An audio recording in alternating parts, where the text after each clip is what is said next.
मित्रांनो, तुमच्यासमोर आहे वेस्टर्न येलो वॅक्टेल किंवा ज्याला आपण पिवळा धोबी असं म्हणतो. हा मोठा सिलिडे कुळातील एक लहान कीटकभक्षी आणि स्थलांतरित पक्षी आहे.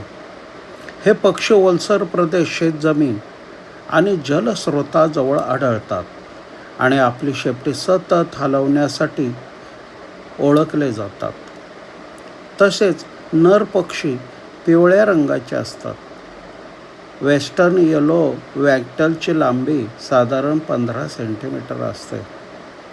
नराचा रंग ऑलिव्ह हिरवा पाठीवर आणि पिवळा पोटावर असतो. हे पक्षी जमिनीवर चालताना, धावताना आपली लांब शेपटी सतत वर खाली हलवत असतात. हे पक्षी प्रामुख्याने कीटक आणि लहान अपृष्ठवंशीय प्राणी खातात. पाणथळ जागा, ओलसर कुरणे, नद्यांचे किनारे, शेतामध्ये हे पक्षी जास्त आढळतात.